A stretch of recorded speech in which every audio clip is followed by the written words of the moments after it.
Yes! Welcome on into Locked On Auburn, your daily Auburn Tigers podcast. I'm your host, Zach Blackerby, and thank you so much for making Locked On Auburn your first listen every single day. Darrell, Dapprich joining me as we discuss Demarcus Riddick, the five-star linebacker, has committed to the Auburn Tigers over Alabama, over Georgia. Darrell, what a huge win for Hugh Freeze and this Auburn coaching staff. It's big. I mean, there's not enough adjectives or superlatives to talk about how big this is. There's a number of factors, but just the obvious factor is you go head-to-head against Georgia and Alabama and get a five-star. So number one, it's the highest-ranked recruit in the class right now for 2024. That is huge. That's big.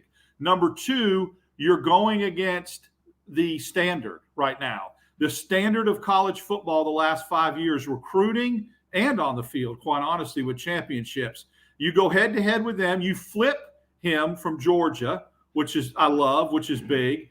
And then the rumor was that if he does flip, he's going to flip and go to Alabama. So you go head-to-head with Alabama and get him to commit. Those factors, to me, outweigh the fact that he's a five-star. Five-star is great. 5 stars off the chart, highest-rated player in the class. But the journey or the way you navigate to get him, I think is huge. And we'll talk about the impact later, what this does historically for an Auburn commitment. I mean, this is one of the bigger wins that Auburn has had in a long time. And don't get me wrong, Joseph Phillips a few weeks ago was big because you held off a late push by Georgia. But now, a guy that was committed to Georgia for a hot minute, a guy that Georgia wanted, it's not like they just backed off and left him alone.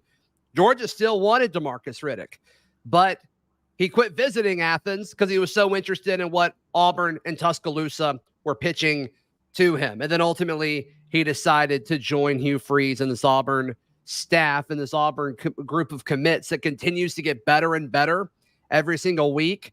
Cool way that he did it. He wanted to do this today before Big Cat Weekend because today is his mother's birthday. So happy birthday to her. But the way he announced it, if you were unable to watch the live stream, is he handed her a happy birthday bag and said, happy birthday, Mom, I want to give you this gift. And with that, I'm going to commit. And then she took out an Auburn hat and he said, I'm going to Auburn University. So just what an incredible moment for this staff, because we've talked about the effort that the staff is putting in and how they really got they got a late start with the 2024 class, just by nature of the timing that they started and also the situation that they took over, things out of their control.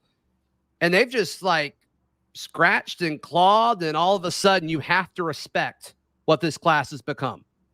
What's so important about getting players like this, and I don't want to make it sound like dramatic, but it's program altering for a couple reasons. Hugh Freeze came in and salvaged the 2023 class. He also flipped the roster and had the third highest ranked portal transfer class. So what that does is gives you immediate gratification. It gives you immediate improvement. But you know what? Auburn has had that in the past. They've had those one-off, two-off years where they've shocked the world. What Auburn needs and what the Auburn family wants is sustainability. Don't just do it for 1 year, do it for 5. The only way you get that done is getting recruits like this for future classes, 2024, right. 2025. When you start building top 10 classes in years to come, then you sustain that success. It's easy to kind of flip not easy, but it can happen to flip a roster, improve right away, go from 5 wins to 8 wins, look great, have some ascension. But to go from 8 to 11 or 12 and to stay there and compete for championships, you need players like this. And that's why I think it's program altering. And it's also program altering because I agree. Shout out to our guy, Charlie 5, who says guys like Riddick are players that other elite players want to come play with. That's right. So it becomes a domino effect and you start to see other recruits. And then once that happens, Zach, the only thing left will be proof of concept on the field to check that box. Yep, that's right. That's right. And so I think this win was symbolic, right? Because Charlie 5 told this story on Locked On Auburn Tuesday. about how, Hugh Freeze got done with his presser when he was hired to be the head coach. And like the first recruiting thing that he did was he went to Demarcus Riddick's basketball game. And all of a sudden you look back now, or you fast forward now to present time. And that was kind of the first recruiting efforts that he did in person. And then what happened? You beat out Alabama and Georgia for his services, which is what he had to do, right? When you were offered the job and you accept it at Auburn, regardless of sport, you know that in beating Alabama and Georgia is important. And he hasn't had the opportunity to do that on the field. And it's probably going to take him a few years to do it consistently on the field if he's even able to get to that point. Don't get me wrong. But the first step to catching up with Alabama and Georgia is getting the players that they want. And we're starting to do it a little bit more consistent, honestly, more consistent to this point than we've ever seen in the last decade at Auburn. It's a cool feeling. And then, Darrell, when you look at the horizon with what's coming this weekend with Big Cat, a lot of smoke about Perry Thompson flipping this weekend. 1/10 of the nation's 5-stars will be in Auburn this weekend, and you just picked up one, a guy that people want to play with. There's a lot to be excited about with this. This is bigger than just Demarcus Riddick, and Demarcus Riddick's already pretty freaking big. I am a total proponent and believer that as hard as this staff has worked on recruiting, and it's almost sad, I just want to stay looking forward and not look back, but all you really have to do is sometimes try, make the effort. It makes me think that kids wanted to commit to Auburn had they been shown some love in years past. And I think I'm a full-scale believer in recruits coaches getting after it and working hard. Yes, it makes a difference. But I also believe, Zach, that players recruit other players. Their peers go a long way. When you get to Big Cat Weekend and the buzz is the best linebacker in the country or one of the best linebackers in the country is on campus and committed to Auburn, I think that really helps you recruit other players. It recruits itself. And I know this staff will not rest on its laurels. Right. And will absolutely work even harder to get more 5-stars. And that's the beauty of it, is there's no rest for the weary. You just got to get after it. But you've got now basically something to show as far as proof. You have an example of, look, this is what this guy wants to come to Auburn, come join him. And I don't ever underestimate that. It's huge. Look huge. And look, listen, I'm going to go ahead and say it. When you before me and you came on and went live, we talked about Perry Thompson's Instagram, right? And that could be good or that could be bad. If he commits to Alabama with the little, him putting Demarcus Riddick's name out there with the smiley face, it kind of has them joined a little bit. I think it has them connected. And so what does that mean? Does that potentially that they're going to the same place, that he's following Demarcus? All those things are very exciting, and I think they're all relevant, and that could be a sign of things to come. I'm with you. I'm with you on all of that. And just the overall energy around the program at this point is at an all-time high. I mean, you're pitching hope for the first time in a hot minute, and you're pitching energy of, hey, we're selling out. We haven't done anything yet, and we're already, selling more season tickets than we already have. Kids care about that stuff. They want to play in front of full stadiums, rowdy stadiums, loud stadiums. And obviously Jordan Hare is that even when we're bad, right? As long as we're united and have something to cheer for, it could be an incredible environment. But yeah, the Perry Thompson thing was interesting. When his Instagram story, he just tagged DeMarcus and he had like a emoji smiley face type thing. It wasn't like a normal smiley face, but he was making like a smirky kind of face. And I was like, well, is he asking him to come join him at Bama? Because we forget Perry Thompson is still committed to Alabama. Or is he saying like, hey, let's go to Auburn together? And now that he picked Auburn, we're linked. I think you got to feel like a Perry Thompson flip is coming, which is, I mean, has Auburn ever flipped a 5-star from Georgia and a 5-star from Bama within like 7 days? I'm guessing no. I'm guessing that hasn't happened before. No, this is historical. I mean, let's just call it what it is from a recruiting standpoint. Sure. To put it in perspective, his composite ranking was .9866. If you look on some different websites where they have a historical Auburn commits rankings, it puts him like right behind Trey Williams and right in front of Trevon Reed, like 12th all time. 12th best recruit in of Auburn all football time. history. Now, there's some guys in front of him that didn't get ranked the same way they do now, so they may have dropped behind him, and he may have slid into the top 10. Cadillac, sure. Trey Blackman, guys like that. So that's interesting. But all things being equal, still, to get a guy top 12 in the history of your recruiting class or your commitments speaks to the volume of why this is such a big get. Yeah, and War Eagle Wyoming in the live chat put something in here. Here it is. Auburn fans should realize what this signals. No players are off limits or out of reach for this staff, which is a different feeling than what we felt before, right? It's like, oh, dang, Bama got him, or oh, dang, Georgia got him. Hugh Freeze does not care. And I think the previous two coaches probably did care. I think Gus probably backed off a little bit when that happened. Harsin may not have called the guys to begin with. It's just so encouraging to think, like, even though Auburn's in good standing with somebody and they may lose that initial battle, like Cam Coleman, like that was a bummer that he went to A&M, but I think everybody's like, well, like he's 40 minutes down the road. Like they're not going to quit calling him because of this. And I think that's encouraging. No, I agree. I think there were certain, I don't know, territories and schools that just seemed like it was a given that they were going to go to Kirby or Nick Saban. And so Auburn was hoping, it's sad to say, let's recruit another area, or let's hope for, if their class is full, maybe leftovers from that particular region. And that's gone. Those days are gone. And I think certain schools and certain head coaches that you automatically assumed were Bama or Georgia leans, that's gone too. And I think the geographical footprint for Auburn is going to expand. You got a kid like Carter from out in California, the offensive lineman. It's been forever. I think he pops this weekend, by the way. I mean, Christian Westerman was a kid that we recruited from Arizona. That's the last time I remember a really significant recruit from being out west that Auburn got. And so, I mean, that's what you have to do. You expand the footprint a little bit. And again, that's a great point. Nothing is off limits right now.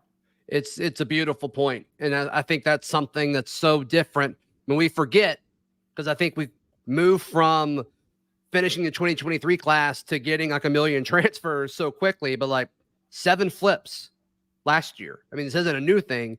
The difference now is you're getting guys from Alabama and Georgia.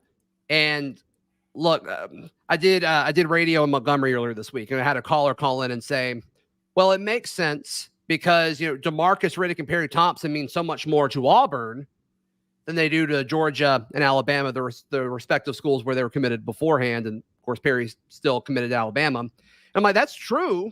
Don't get me wrong. They're going to have a bigger impact on Auburn's class this year than where they're coming from.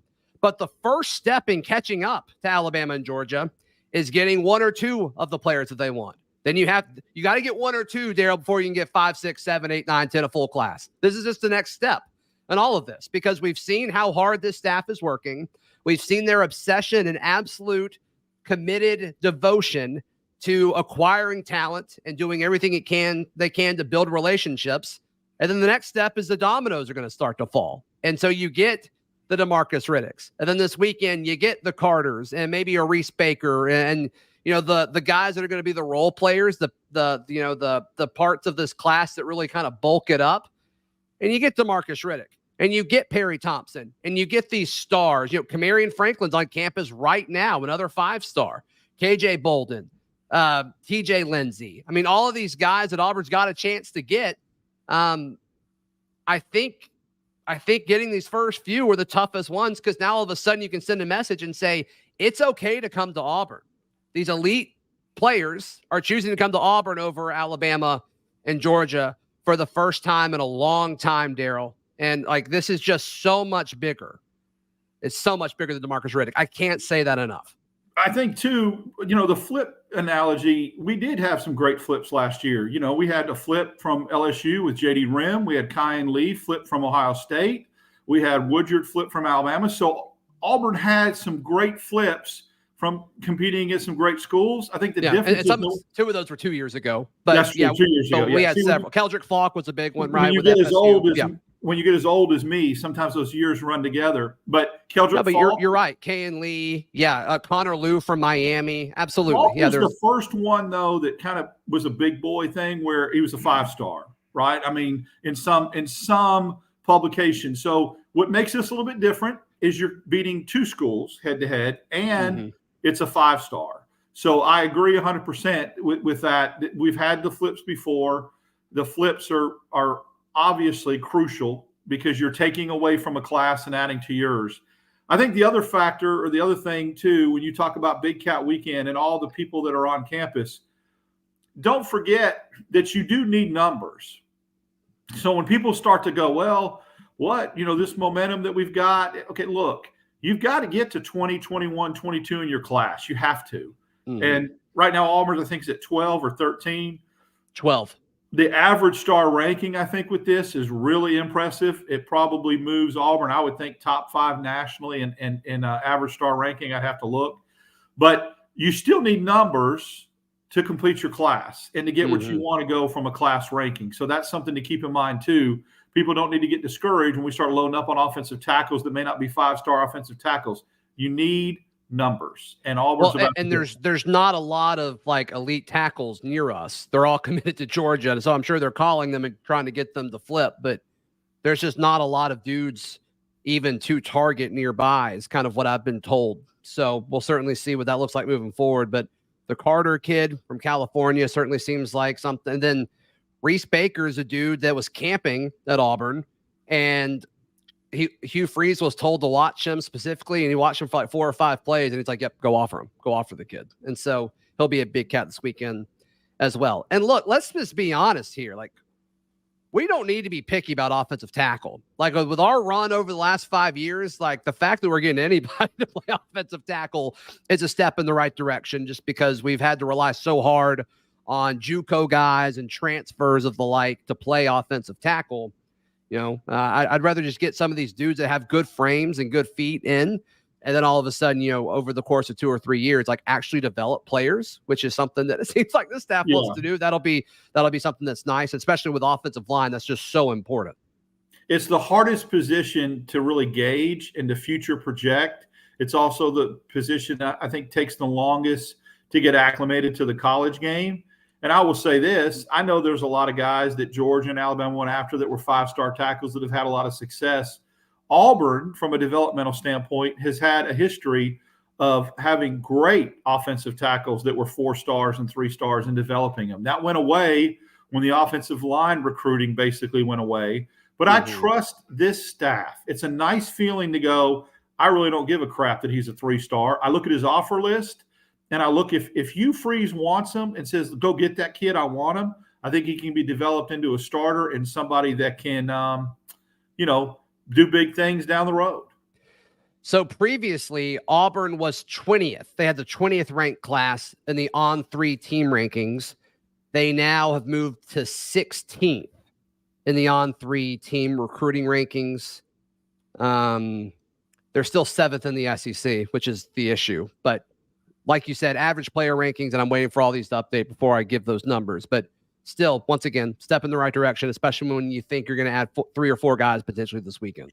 It's interesting because years past, another thing that I've just kind of leaned on is Auburn would have a top 10 class under Gus Malzahn, maybe be 9th or 10th, or Gene Chizik, and be 5th in the SEC. And people would panic and go, yeah, but you still got 4 schools in the conference that are better.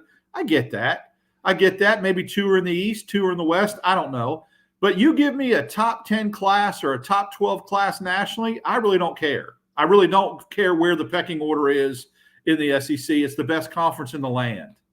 So according to On3s, Auburn is the 16th overall class, and then they are the 7th class in the country when you look at average rating per player.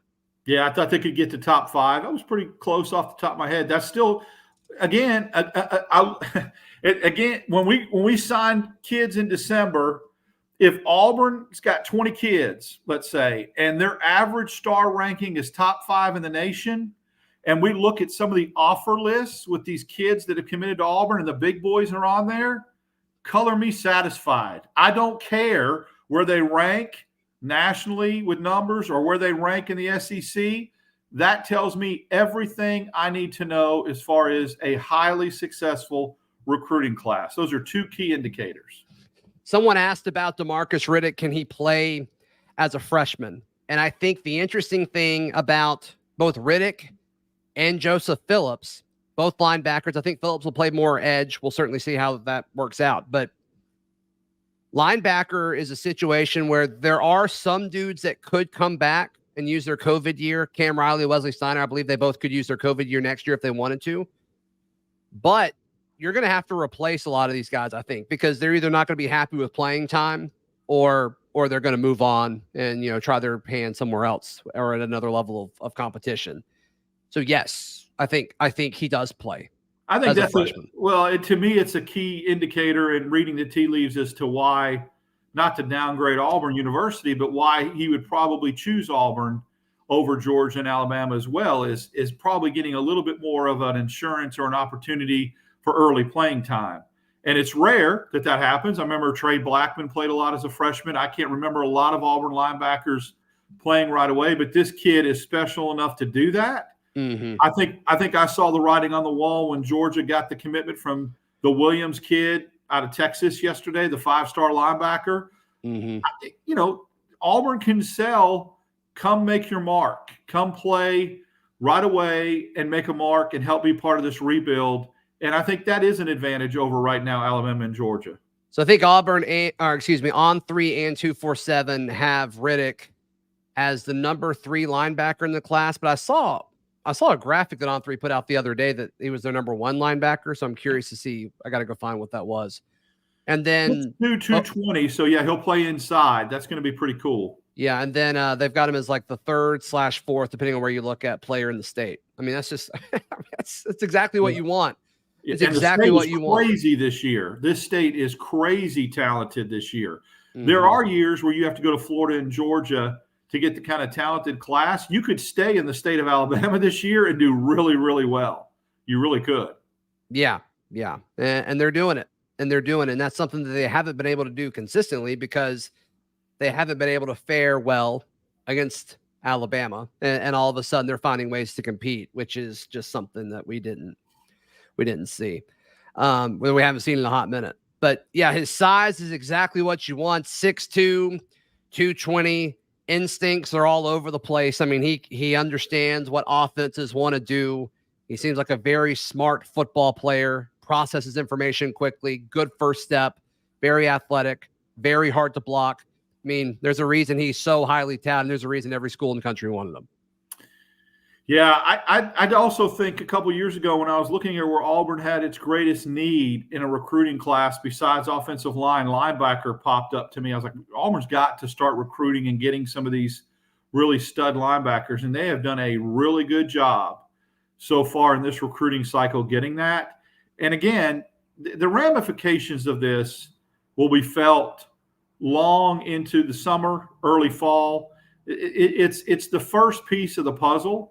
But I think the impact goes a lot further than just getting a really, really great 5-star linebacker to commit to your class. There's a lot of different side stories and backstories to this that should make it even more exciting for recruiting in the future for Auburn.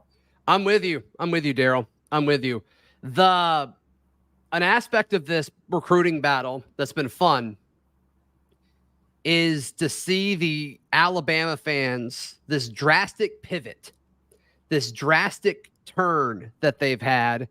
And I think Riddick saw it. I mean, I believe it was his mother that tweeted out about it earlier in the week, like Alabama fans showing their true colors about saying how they didn't want him anyway and how he's not that good of a recruit. Yet Nick Saban really felt it important to continue recruiting him, regardless of all these facts that these message board warriors want to keep doing.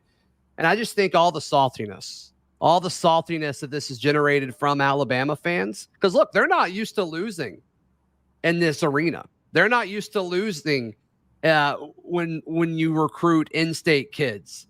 And this may have been a wake-up call, but man, it's just such a sweet thing by so many different angles, Darrell. It's amazing to me that they're actually more salty over this than Georgia is, and Georgia was the one that he was committed to. You would think that the school that lost him, that he had already committed to, would be more, oh, we didn't need him. We took Williams in this class. We're Georgia, that kind of thing. But again, at the end of the day, they're not used to losing head-to-head recruiting battles with Auburn.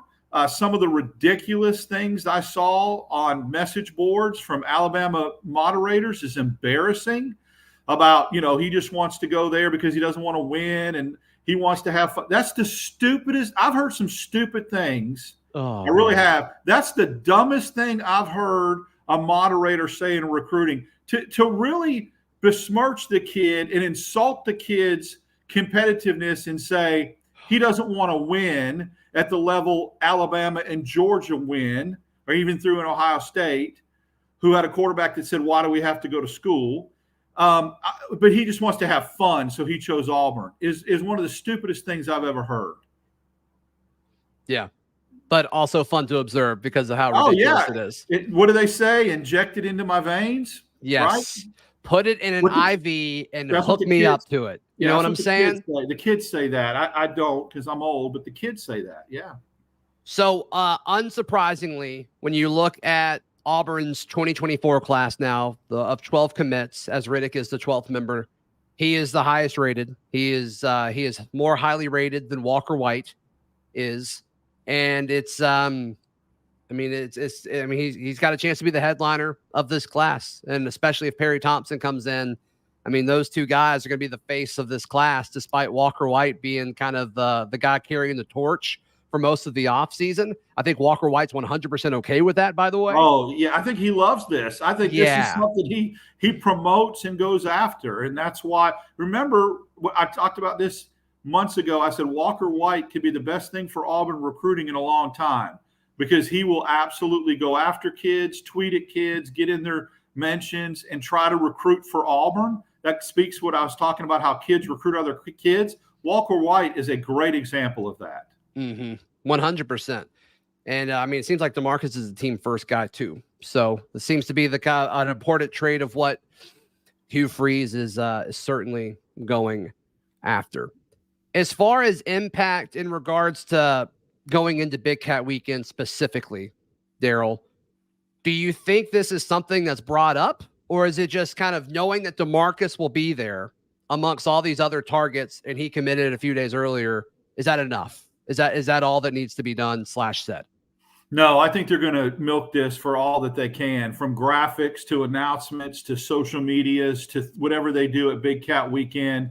This is going to be spotlighted, promoted, and marketed as it should, to the point where the kids that come to Big Cat Weekend will be bombarded. Now, you have to be careful when you do that because you don't want to take the shine, the spotlight, and making people feel like they're really, really important off the recruits that haven't committed yet that are there. You don't want this to be the Demarcus Riddick weekend. It's Big Cat Weekend. And so you want to be the Perry Thompson weekend. Yeah, you touch on it, but you don't overly make it all about him because then those other guys may feel neglected and left out and that kind of thing. So there's a balance there. At Auburn, I think, is very astute at that. I think Hugh Freeze is probably a master at that. Right. And so you want to show the love to the guys that haven't committed, but you want to announce and clear your throat very strongly and stick your chest out and say, look at us. Look at this big fish we just got. Yeah. All right. Let's answer a few questions from the live chat. If anybody has anything, drop them in there. We'll start pulling those up. But obviously, Demarcus Riddick, just a huge deal, a huge day for Auburn. I think it's symbolic there. I think it's very fitting that the biggest recruiting win so far, the Hugh Freeze tenure, was against Alabama and Georgia. Because to continue winning at the level that Hugh Freeze and Auburn fans want Auburn to be at, you've got to do that 5, 6, 7, 8 times a year. That's what you're going to have to do to get to what Alabama and Georgia have built themselves up to. That's what you're going to have to do. You don't have to win all of them, but you better win some of them. And Auburn was winning none of them. And that's the problem. When Auburn's at its best, they're going head to head and they're getting some. Not all, but they're getting their fair share. When they absolutely struggle, they are getting Zippo. And so this is why this is monumental to me. That's right. All right, Chelsea fan, what does this commit mean for Hugh Freeze? I think it means that what he's doing, the work that he's put in, the process that he's put in place is working. And top recruits are noticing it enough to leave Georgia and pick Auburn over Alabama. And then you obviously are seeing it with Perry Thompson. You saw it with Joseph Phillips a few weeks ago, Darrell. This is Hugh Freeze's Robert Kimdichie at Ole Miss when he got him, and it was shocked the world, and it was the highest rated recruit in that class for Ole Miss, and he recruited very successfully. That player was big, and it was program changing, and it was a turner. And I think that I'm not saying that Riddick will go on to have the kind of career. Maybe he will, but I'm just saying that the impact is similar for Hugh Freeze. And that was the question. What does this mean for Hugh Freeze? This is his Kimdichie.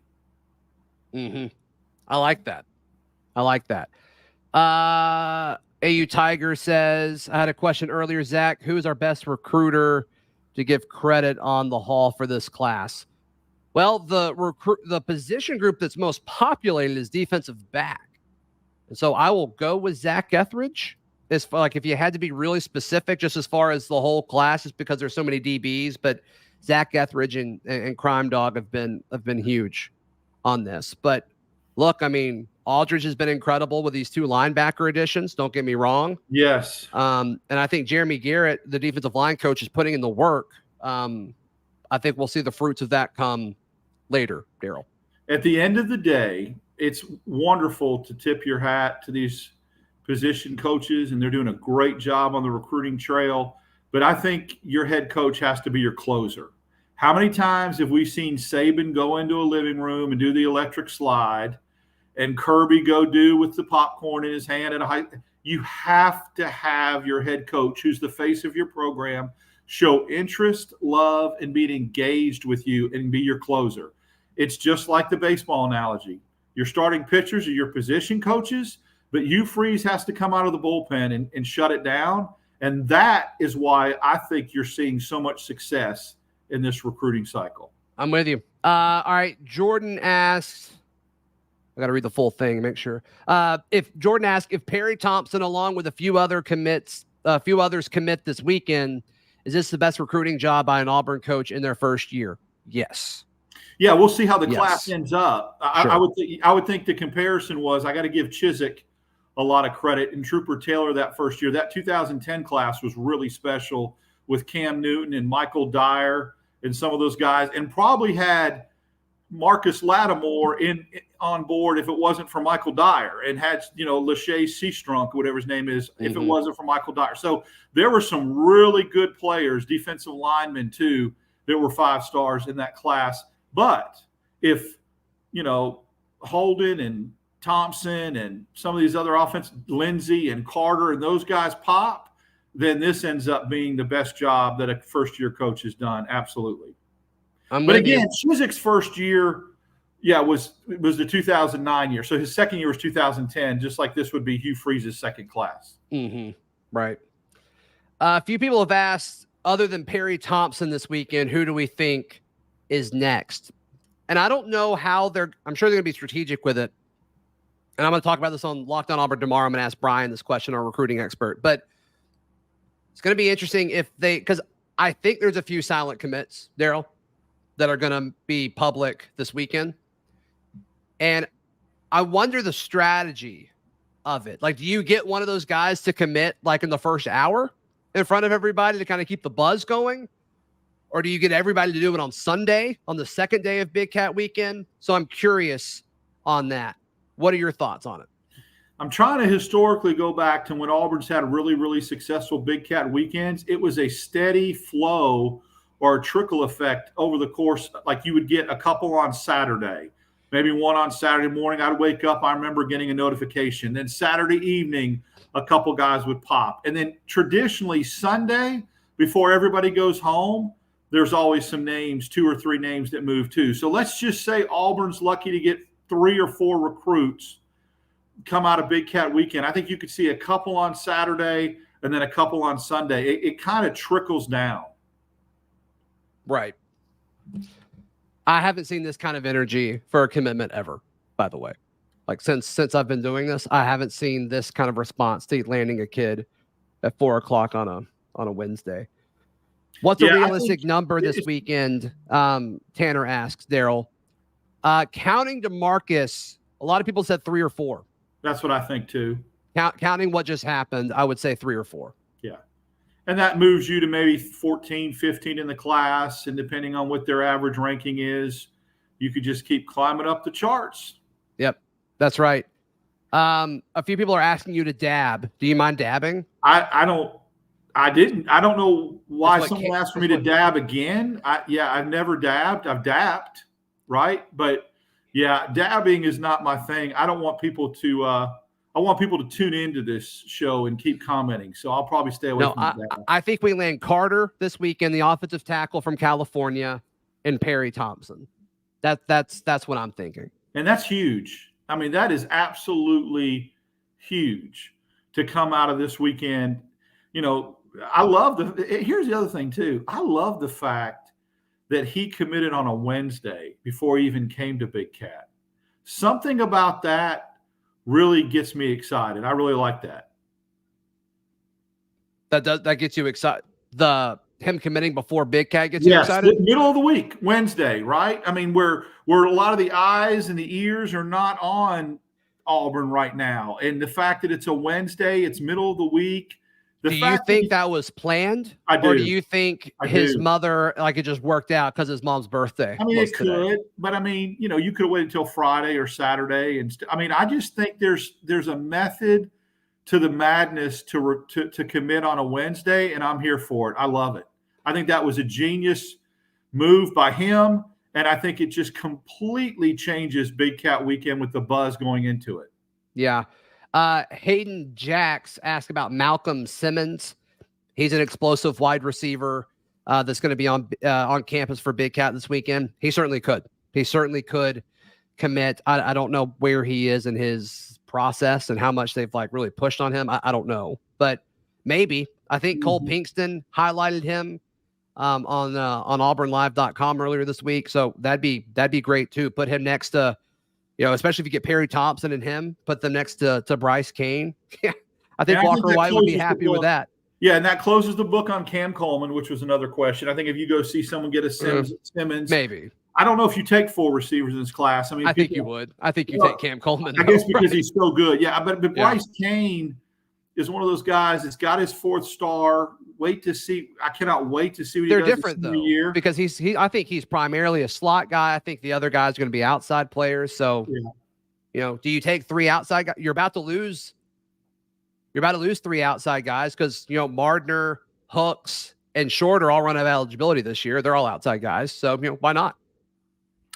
Yeah, I mean, it could possibly. I mean, I'm trying to read the tea leaves there. I think that, again, it's just that seems heavy to me in a receiver class to take 4, but maybe it's one of those situations where he's too good to pass up. You do take 4.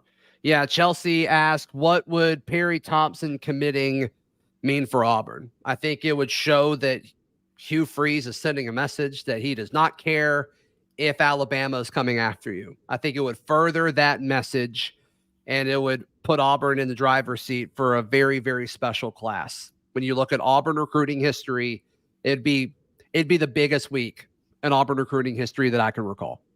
It would show that the Riddick thing isn't a one-off. It would show that, that this class could even get better, and it's not just a one-hit wonder making one guy, one 5-star kind of carry the class. And then again, I think it builds sustainability for future football seasons. That's right. That's right. So be sure to tune into Locked On Auburn tomorrow. I will be joined by Brian Smith. He is Locked On's recruiting expert, and we'll chime in on all of this, get a national perspective on Demarcus Riddick heading to Auburn. Darrell, how can people give you some love in the meantime, my friend? Dap6410 on Twitter. You can follow me in the Auburn Discord as well if you want to interact a little bit. That's right. Yeah, check out the Locked On Auburn Discord. It's free. All you have to do is click the link in the episode description down below. It's not in there currently, but I will add it after the fact. Follow me on socials at Blackerby. Read all of our written work at auburndaily.com. Like the video. Please click that subscribe button. Would mean an absolute ton. War Eagle, everyone. Keep booging. This has been Locked On Auburn.